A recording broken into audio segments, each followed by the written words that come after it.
Hey guys, welcome back to another video of the channel.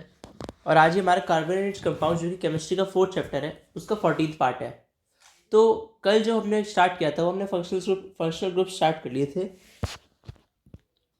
और functional group में हमने कल 3 डिस्कस कर लिए थे: हेलो ग्रुप, एल्कोहल ग्रुप और एल्डिहाइड ग्रुप।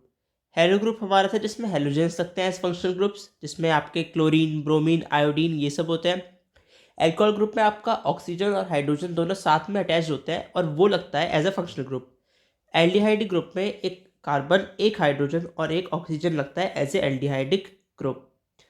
फिर हमने पढ़ा था चौथा हमारा कीटोन ग्रुप के बारे में। कीटोन ग्रुप में हमें ये पता चला था कि एक कार्बन और एक ऑक्सीजन लगता है, जिसमें कार्बन और ऑक्सीजन दोनों जुड़े हुए होते हैं आपस में विद अ डबल बॉन्ड। आज हमें पढ़ना है next, that is carboxylic acid.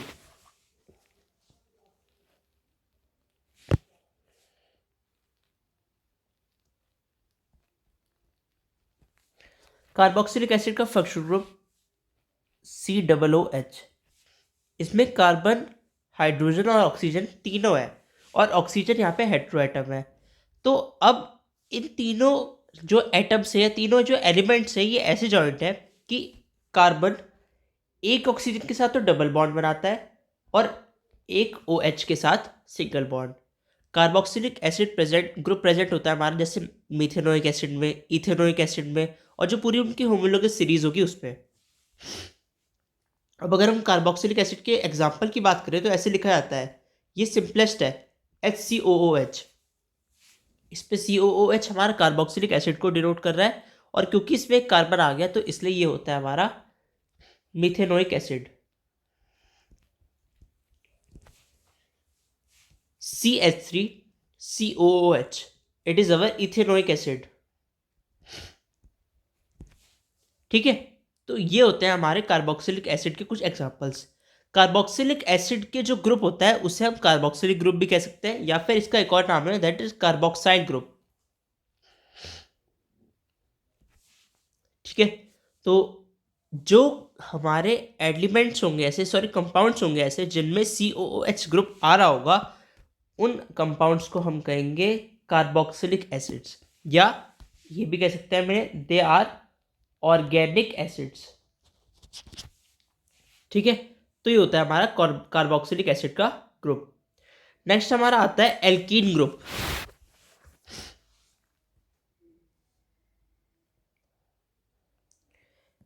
क्या होता है alkene group? Alkene group is C double bond C। Alkene तो आपको पता है एक अनसैचुरेटेड कार्बन की एक फॉर्म होती है हेलो एल्केन की, या सॉरी हेलो एल्केन नहीं, हम उसे कहेंगे हाइड्रोकार्बन।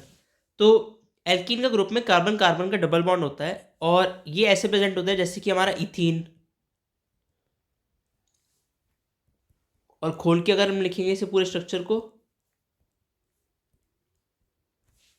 तो ये हो गया CH2 डबल बॉन्ड CH2। ऐसे आपका प्रोपीन बन सकता है, ब्यूटीन बन सकता है और पेंट वनीन, पेंट टूइन, ऐसे ऐसे हमारे इसके कंपाउंड्स बनते हैं। जिन कंपाउंड्स में एल्कीन ग्रुप होता है उन्हें हम एल्कीन्स कहते हैं। ये सब हम ऑलरेडी पढ़ चुके हैं जब हमने हाइड्रोकार्बन का पोर्शन स्टडी किया था। नेक्स्ट हमारा आता है एल्काइन। एल्काइन ग्रुप भी बिल्कुल बेसिक है और जो हमने पढ़ा था बिल्कुल वही है ग्रुप में। Alkyne group is C triple bond C। दो कार्बन के बीच में ट्रिपल बॉन्ड है।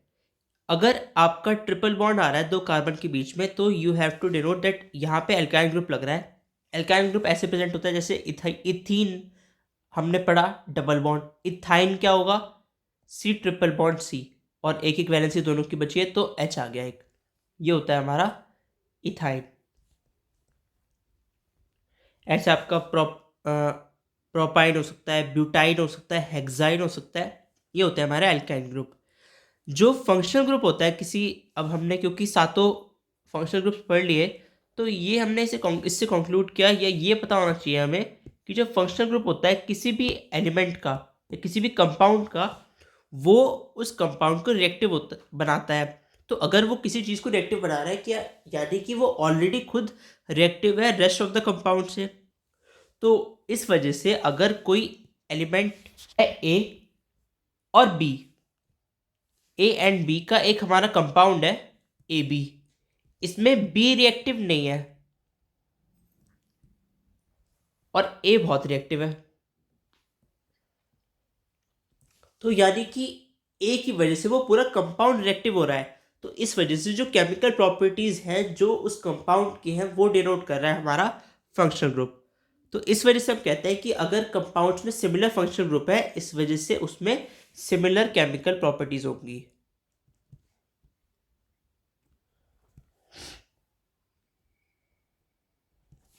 ठीक है।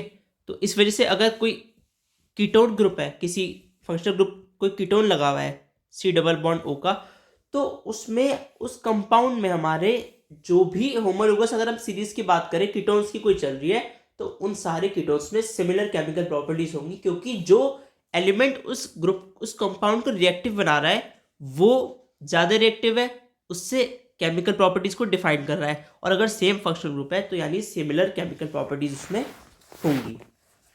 नेक्स्ट हमारा आता है हेलो एल्केन।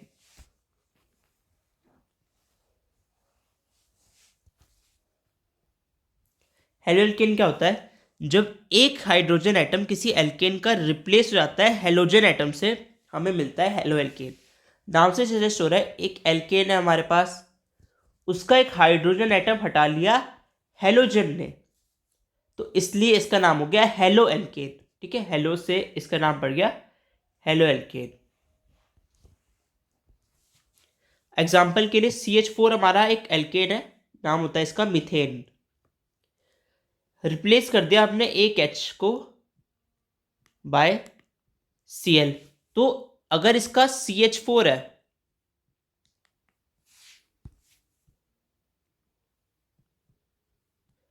एक H आपने यहाँ ये वाला H आपने हटा दिया, तो इस H को हटाने के बाद हमारा क्या मिलता है? हमें इस H को हटाने के बाद मिलता है CH3।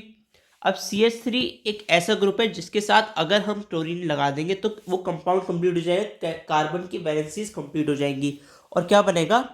CH3Cl बन गया हमारा क्लोरोमिथेन, या फिर हम इसे ये भी कह सकते हैं मिथाइल क्लोराइड।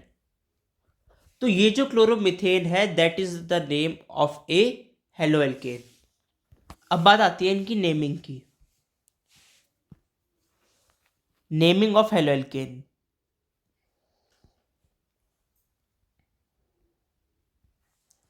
हेलो एल्केन की नेमिंग के लिए हमें सिंपल से कुछ रूल्स याद करना है। फर्स्ट तो उसका रूल होता है कि आपको CH3Cl जैसे अभी हमारा ऊपर बना, उसे आपको IUPAC नेमिंग से करनी है। ठीक है, IUPAC के रूल्स आपको पता होने चाहिए। जैसे CH3Cl है, H H H और एक Cl, तो हमें साफ पता चल रहा है कि तीन हमारा एक तो एल्काइल ग्रुप आ रहा है, और इस एल्काइल ग्रुप के साथ लेकिन हमें याद रखना चाहिए, हमें सबसे पहले देखते हैं लॉन्गेस्ट चेन। अब क्योंकि एक ही कार्बन है तो सिंपल सी बात है कि ये मीथेन का एक डेरिवेटिव होगा। अब क्योंकि ये मीथेन हमारा ऑलरेडी बन चुका है लेकिन इसका एक H कम है, तो हमने लगा दिया यहाँ पे जो हमारा फंक्शनल ग्रुप लगा हुआ है साथ में, क्योंकि एक हेलोजन का ग्रुप है, तो ये हो गया हमारा जो हेलो मीथेन होगा, हेलो एल्केन। अब क्योंकि इसमें हेलोजन की जगह हमें क्लोरो दिया हुआ है तो इसका नाम हो जाएगा क्लोरोमीथेन। ठीक है।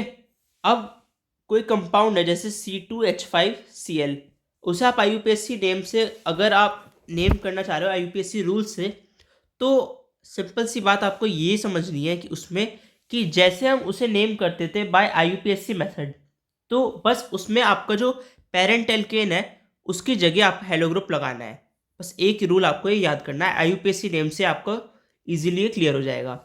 जैसे उसमें हमारा होता था CH3 CH2Cl, C2H5Cl का ही एक इलोंगेटेड इसका स्ट्रक्चर है ये, तो क्या हो जाएगा? ये दो कार्बन है तो इथेन तो पहले आ गया हमारे पास, और क्लोरो ऐसे होता है। अब जो इसका हमारा वैसा नेम होगा, कॉमन नेम, वो होगा इथाइल क्लोराइड। तो इससे हमें नेम का क्या पता चला? नेम का ये पता चला कॉमन नेम इसका इनके होते हैं एल्काइल हैलाइड, ये तो होता है कॉमन नेम, और IUPAC नेम होते हैं हमारे हेलो एल्केन, जो हमारा ये टॉपिक था। ठीक है, नेक्स्ट हमें कल पढ़ना होगा एल्कोहल्स के बारे में और वहीं से उसे स्टार्ट करेंगे। फिलहाल आज के लिए इस वीडियो में इतना ही। Thanks for watching this video. अगर आपका कोई भी सजेशन हो so please comment down below. Subscribe the channel and stay tuned for latest updates. Thank you.